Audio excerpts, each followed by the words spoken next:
Hello दोस्तों, exam loop में आपका स्वागत है। आज हम पढ़ने वाले हैं कुछ महत्वपूर्ण रिपोर्ट और सूचकांक जो कि यूपीपीसीएस आरओ के लिए बहुत ही महत्वपूर्ण है। इस टॉपिक से यूपीपीसीएस तथा आरओ के प्रत्येक एग्जाम में क्वेश्चन जरूर पूछा जाता है। जो दोस्त चैनल पर नए हैं, चैनल को लाइक तथा सब्सक्राइब करें। चलिए इसमें पहला देखते हैं, बाघ गणना रिपोर्ट 2022। यह रिपोर्ट 29 जुलाई 2023 को अंतर्राष्ट्रीय बाघ दिवस के अवसर पर प्रकाशित हुई थी। तो यहीं पे आपको बताता चलूँ कि 29 जुलाई को अंतर्राष्ट्रीय बाघ दिवस मनाया जाता है, जिसके अवसर पर अंतर्राष्ट्रीय बाघ दिवस रिपोर्ट प्रकाशित हुआ। इसको कौन जारी करता है, इसके बारे में देखेंगे। यहाँ पे भारतीय वन्य जीव संस्थान के द्वारा यह रिपोर्ट जारी किया गया, जिसमें यह बताया गया है कि भारत में बाघों की संख्या 3682 है। तो यहाँ पे 3682 आप याद रखेंगे इसे। इससे पूर्व 9 अप्रैल 2023 को जारी रिपोर्ट के अनुसार बाघों की कुल संख्या 3167 बताई गई थी। तो जो पिछला रिपोर्ट आया था उसमें बाघों की संख्या कितनी बताई गई थी आपकी? 3167। पुनः 29 जुलाई 2023 को प्रकाशित रिपोर्ट के अनुसार बाघों की कुल संख्या 3682 है, यह बताया गया, इसे याद रखेंगे। 2018 और 22 के बीच बाघों की आबादी में 24.1% की वृद्धि हुई है। तो इसे आप याद रखेंगे। स्टेटमेंट का क्वेश्चन इसमें आपसे पूछा जाएगा। वृद्धि दर्ज की गई है। 2018 में बाघों की संख्या 2967 थी। तो 2018 में आपकी 2967 यहाँ पे बाघों की संख्या थी, और यह 24.1% की वृद्धि के साथ अभी कितना हो गया आपका? 3682। विश्व का 75% बाघ केवल भारत में स्थित हैं। तो इसे भी आप याद रखेंगे। चलिए इसमें आगे देखते हैं, बाघों की संख्या किस राज्य में बाघों की संख्या कितनी है, यह आपको बतानी है। तो सबसे ज़्यादा बाघ आपके 785 मध्य प्रदेश में पाए जाते हैं। वहीं बात करें दूसरे नंबर पे आपका कर्नाटक में बाघों की संख्या 563 है। वहीं उत्तराखंड इसमें बाघों की संख्या के हिसाब से तीसरे नंबर पे है, जहाँ पे बाघों की संख्या 560 है। वहीं बात करें उत्तर प्रदेश की, तो उत्तर प्रदेश में बाघों की संख्या 205 है, जो कि 2018 में 163 थी। तो इनको भी आप याद रखेंगे। चलिए नेक्स्ट कुछ इसमें देखते हैं आगे। इसमें कुछ नोट दिया गया है, इन्हें आप ध्यान से देखेंगे। अरुणाचल प्रदेश, उड़ीसा, झारखंड, छत्तीसगढ़ और तेलंगाना में बाघों की संख्या में गिरावट दर्ज की गई है। तो स्टेटमेंट का क्वेश्चन बन सकता है कि इसमें से किन किन स्टेटों में आपकी बाघों की संख्या में गिरावट दर्ज की गई है। साथ ही भारत के 18 टाइगर रिजर्व ऐसे हैं जिनमें बाघों की संख्या 10 से भी कम है। तो इसे भी आप याद रखेंगे। नेक्स्ट इसमें देखते हैं, जिम कॉर्बेट टाइगर रिजर्व में देश के सबसे ज़्यादा बाघ हैं। तो अगर किसी पर्टिकुलर टाइगर रिजर्व में पूछे कि किस टाइगर रिजर्व में सबसे ज़्यादा बाघों की संख्या है, तो वह है आपका जिम कॉर्बेट टाइगर रिजर्व, जहाँ पे बाघों की संख्या 260 है। आगे देखेंगे बिहार के बारे में कुछ डेटा है इसमें। बिहार में बाघों की संख्या 2014 में 28 थी, वहीं 2018 में 31, 2022 में अभी 54 हो गई है।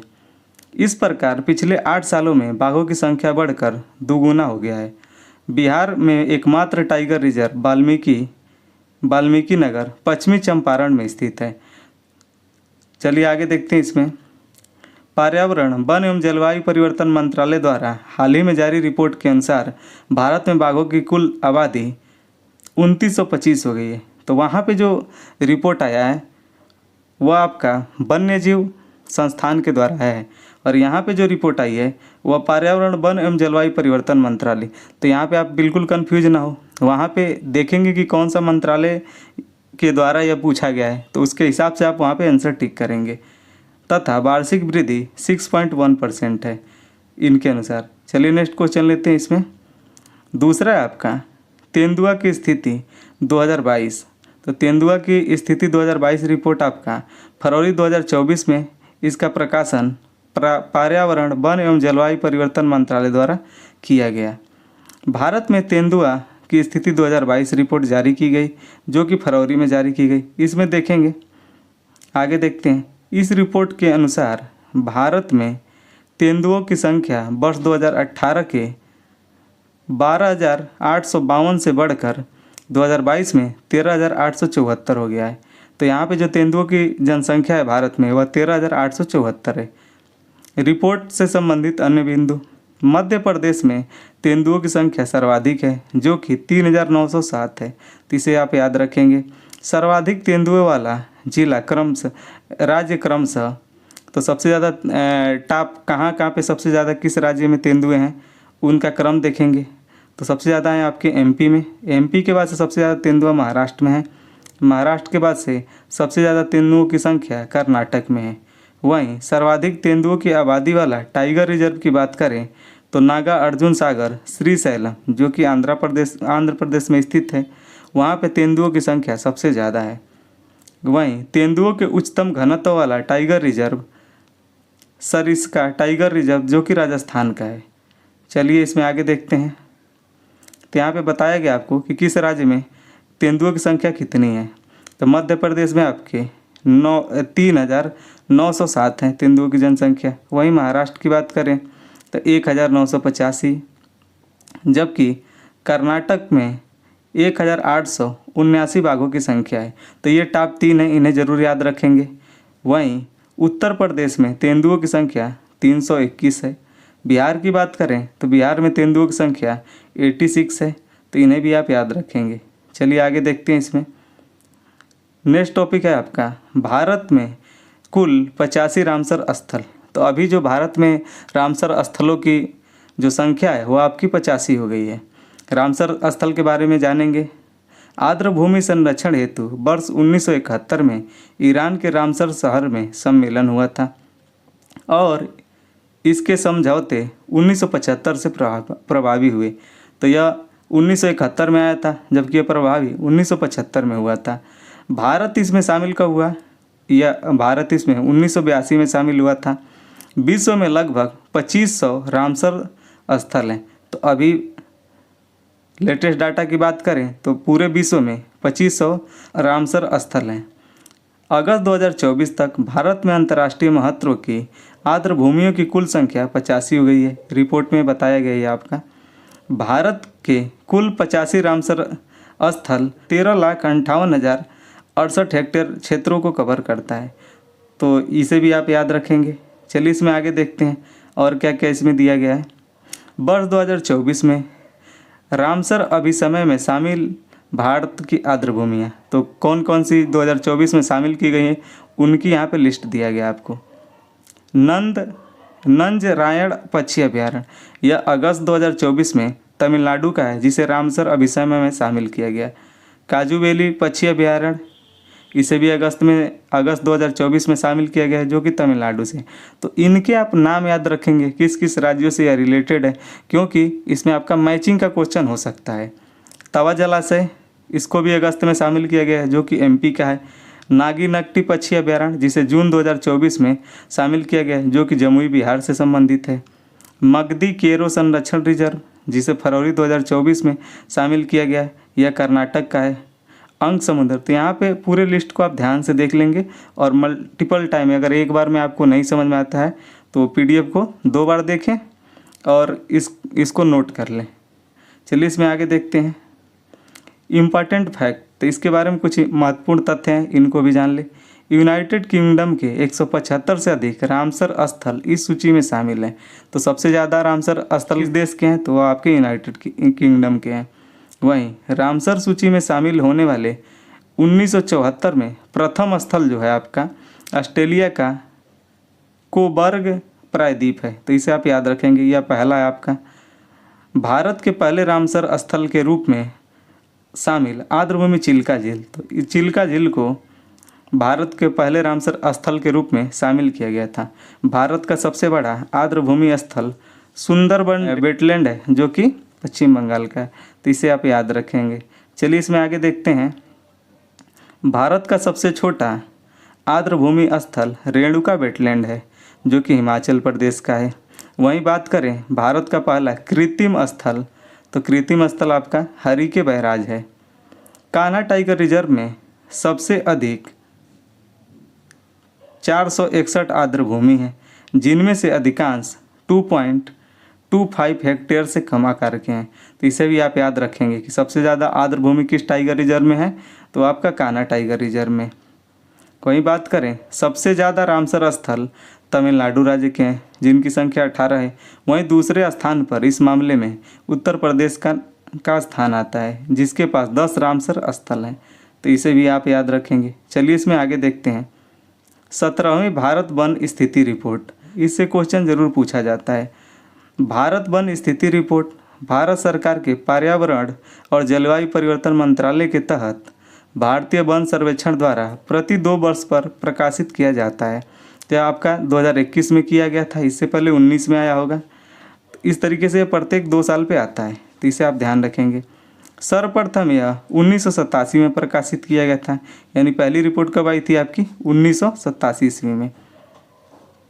भारत वन स्थिति रिपोर्ट इस श्रृंखला की 17वीं रिपोर्ट है। यह नंबर वाइज देखेंगे तो आपकी 17वीं है, जिसके लिए दूर संवेदी उपग्रह रिसोर्ट सैट 2 से प्राप्त आंकड़ों का प्रयोग किया गया है।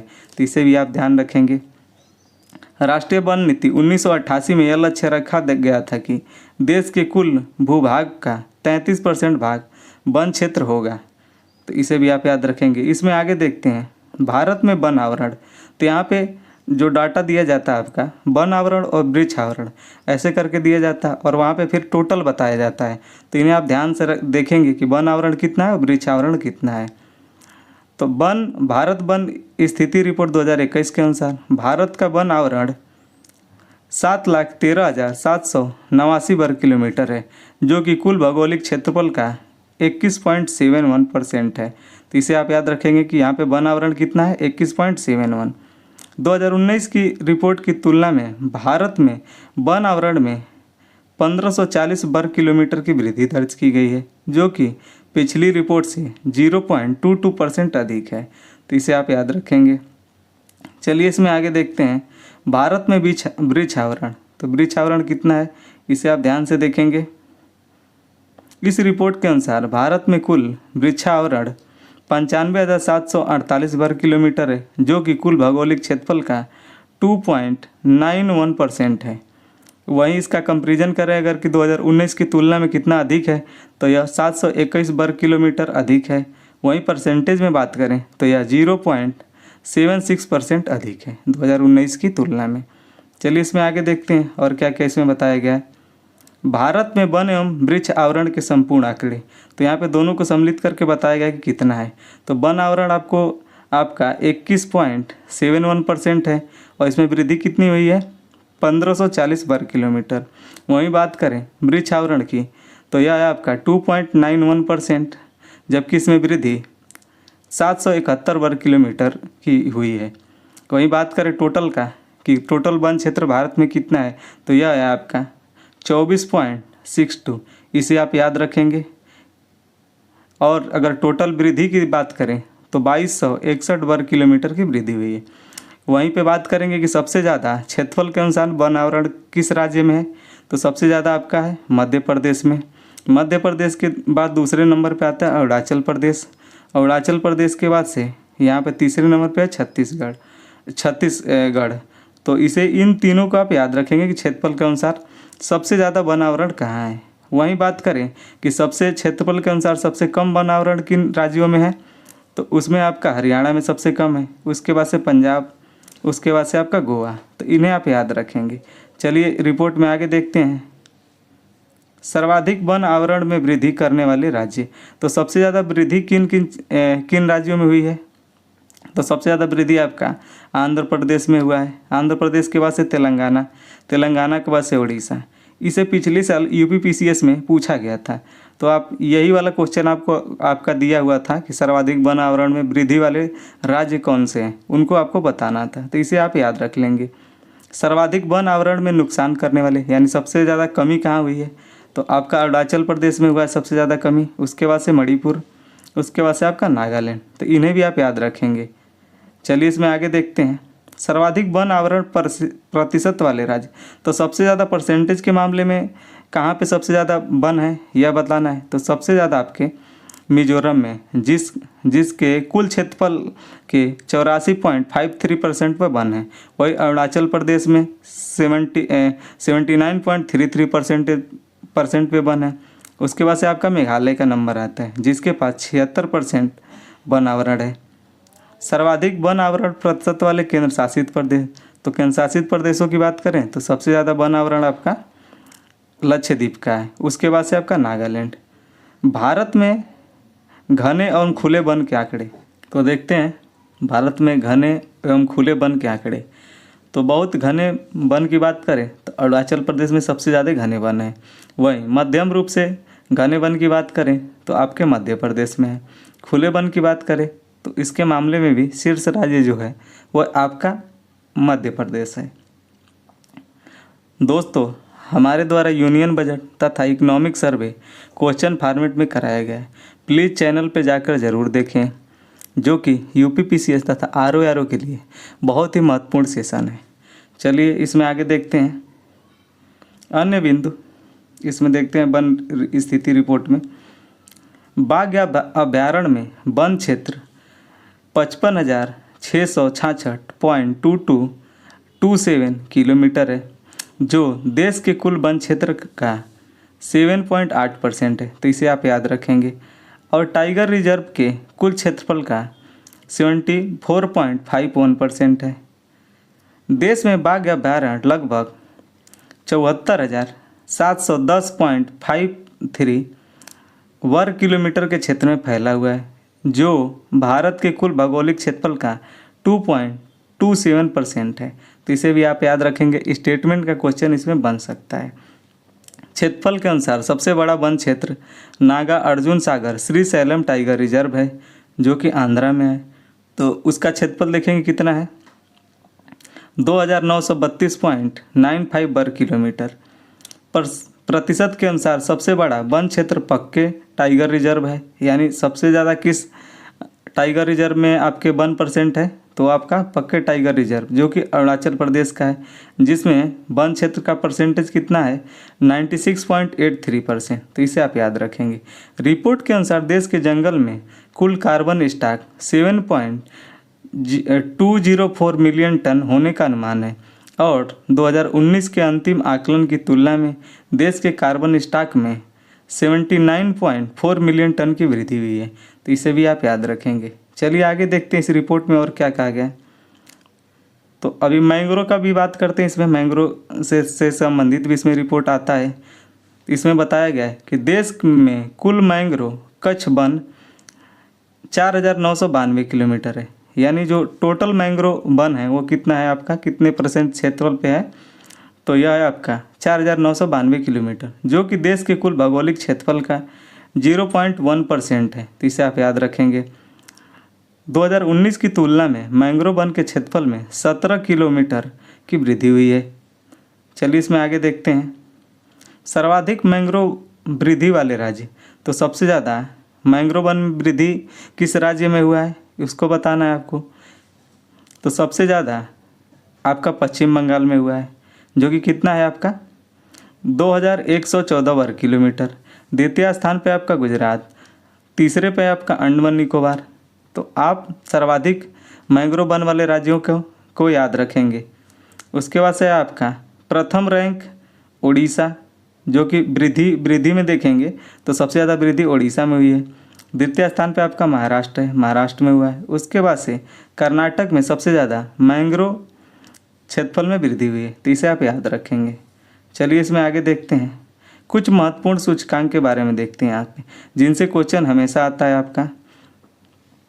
मानव विकास सूचकांक 2023-24 1990 से संयुक्त राष्ट्र विकास कार्यक्रम द्वारा जारी किया जाता है। तो पहले तो यह मानव विकास रिपोर्ट किसके द्वारा जारी किया जाता है, तो संयुक्त राष्ट्र विकास कार्यक्रम के द्वारा, तो इसे आप ध्यान से देखेंगे। भारतीय अर्थशास्त्री अमर्त्य सेन और पाकिस्तानी अर्थशास्त्री महबूब उल हक द्वारा इस सूचकांक का विकास किया गया था, तो इसे आप याद रखेंगे। आगे इसमें देखेंगे रिपोर्ट में क्या क्या किया गया है। इस सूचकांक के 3 आयाम हैं। इसमें पहला है जीवन प्रत्याशा, कि लंबे और स्वस्थ जीवन के जो भी संकेत हैं उनके आधार पर जीवन प्रत्याशा। दूसरा बात किया जाता है इसमें शिक्षा की, स्कूली शिक्षा के अपेक्षित वर्ष तथा स्कूली शिक्षा के औसत वर्ष। और इसमें तीसरा है पर कैपिटा इनकम। इन 3 आधारों पर मानव विकास सूचकांक रिपोर्ट तैयार किया जाता है। इसमें आगे देखते हैं, इसमें स्विट्ज़रलैंड शीर्ष स्थान पर है, इसके बाद नॉर्वे और आइसलैंड, जबकि सोमालिया अंतिम स्थान पे है। तो इसमें टॉप 3 को याद कर लें। स्विट्जरलैंड पहले पे, नॉर्वे दूसरे पे तथा आयरलैंड तीसरे पे। भारत की स्थिति की बात करें तो भारत 2021-22 में 132 से फिसल कर 2023-24 में 134 स्थान पे आ गया है। इसमें भारत का स्कोर 0.644 है। तो इसे आप याद रखेंगे कि भारत के का 2023-24 में कौन सा स्थान है, 134।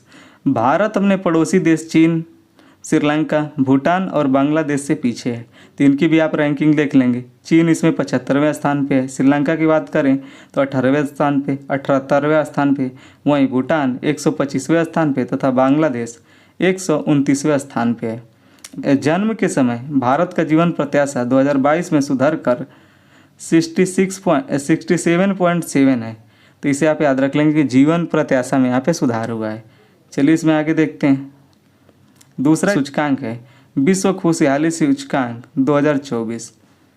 इस सूचकांक का 12वां यह संस्करण है। इसे United nation sustainable development payment solution network द्वारा जारी किया जाता है। खुशहाली मापने वाले छः कारक हैं। तो इस सूचकांक को किस किस आधार पर मापा जाता है यह इसमें बताया गया है।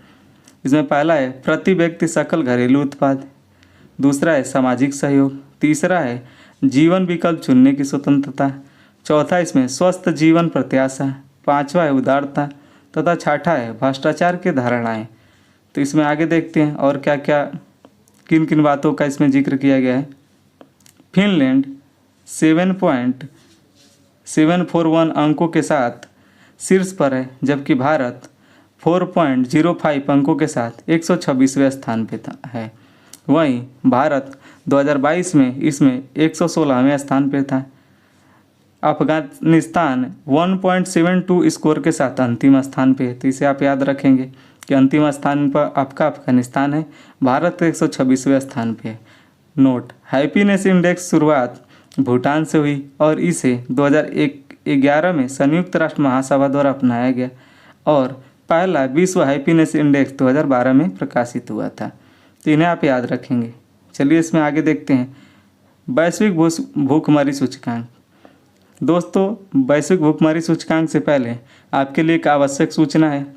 जिन दोस्तों को यूपीपीसीएस एग्ज़ाम तथा आरओ का एग्ज़ाम देना है, उनके लिए यूपीपीसीएस एग्ज़ाम से पहले हमारे द्वारा यूपीपीसीएस प्रीवियस ईयर के लास्ट 10 वर्षों का क्वेश्चन कराया जाएगा, जिससे 40 से 50% क्वेश्चन आपके डायरेक्ट एग्ज़ाम में आते हैं, या फिर आपको ऑब्जेक्टिव क्वेश्चन को कैसे टैकल करें उसमें पूरे स्ट्रेटजी पे आपका बात किया जाएगा, उसे आप ध्यान से देखेंगे।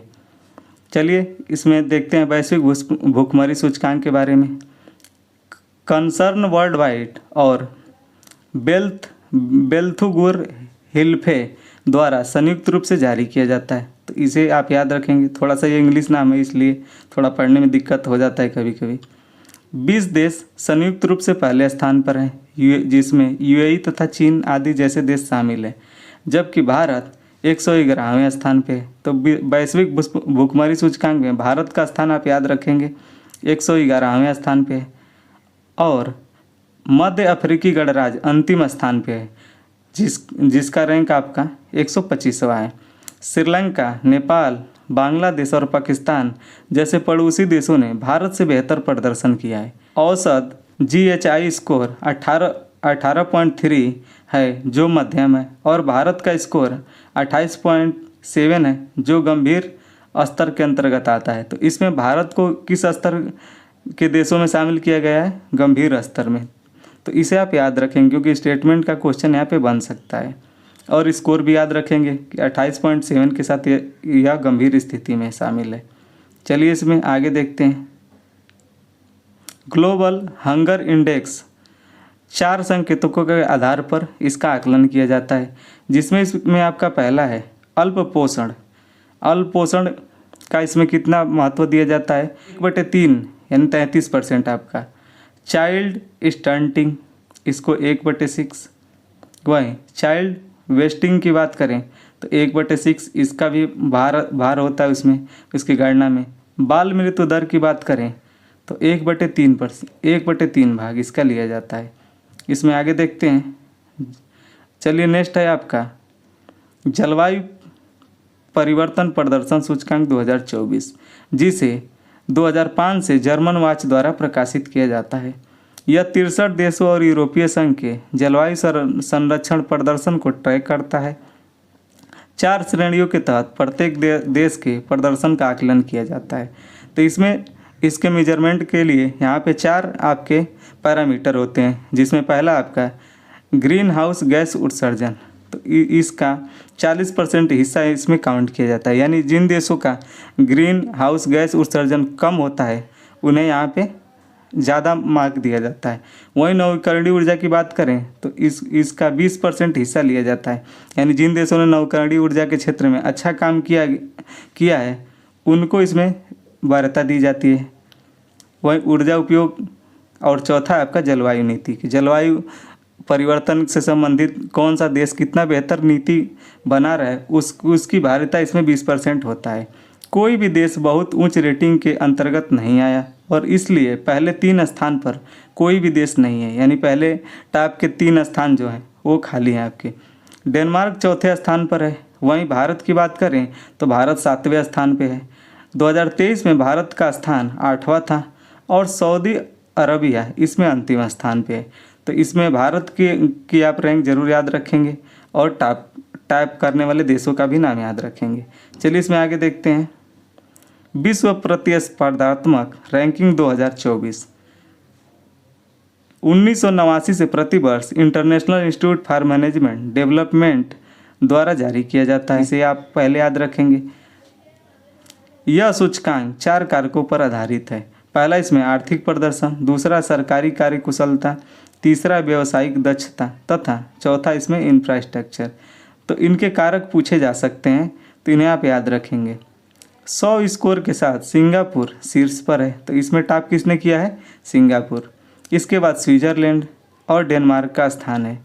वहीं भारत की बात करें तो भारत 62.86 स्कोर के साथ 39वें स्थान पे है, जबकि अंतिम स्थान पर वेनेजुएला है जिसकी रैंकिंग इसमें 64 है।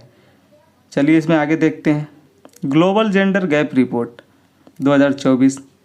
तो यहाँ पे देखेंगे इसे विश्व आर्थिक मंच द्वारा जारी किया जाता है। Global gender gap report index के अनुसार किसी भी देश ने अभी तक पूर्ण लैंगिक समानता हासिल नहीं किया है।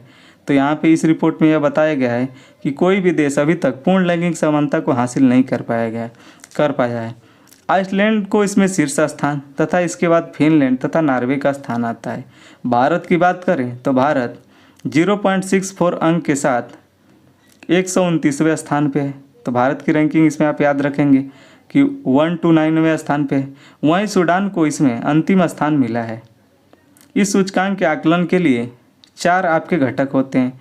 इसमें पहला है आर्थिक भागीदारी और अवसर, दूसरा आपका शैक्षिक प्राप्ति, तीसरा है स्वास्थ्य और जीवन रक्षा, चौथा इसमें राजनीतिक सशक्तिकरण। ग्लोबल जेंडर गैप इंडेक्स की शुरुआत 2006 में हुई थी। वैश्विक लिंग अंतर स्कोर 0.685 या 68.5% रहा है। तो यह इसमें बताया गया है, इसे आप ध्यान से देखेंगे। चलिए इसमें आगे देखते हैं विश्व प्रेस स्वतंत्रता सूचकांक। इसको जारी कौन करता है?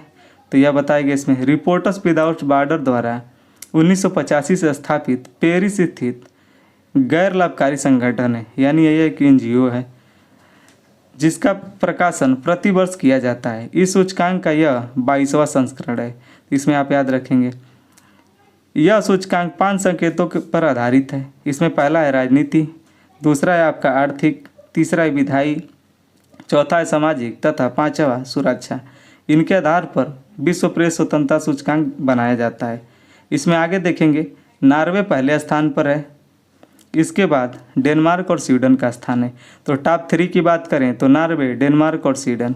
इरिट्रिया को इसमें अंतिम स्थान प्राप्त हुआ है। वहीं भारत की बात करें तो भारत 159वें स्थान पर है, जबकि भारत को 2023 में 161वें स्थान प्राप्त हुआ था। यानी भारत में को इस वर्ष 2024 में 2 अंकों की सुधार हुई और पत्रकारों के लिए यह गंभीर स्थिति वाला देश है। यानी इस रिपोर्ट में यह कहा गया है कि पत्रकारों के लिए यह देश अच्छा नहीं है और उसे गंभीर श्रेणी में शामिल किया गया है। Thank you for watching. दोस्तों, चैनल को लाइक, शेयर तथा सब्सक्राइब करना न भूलें।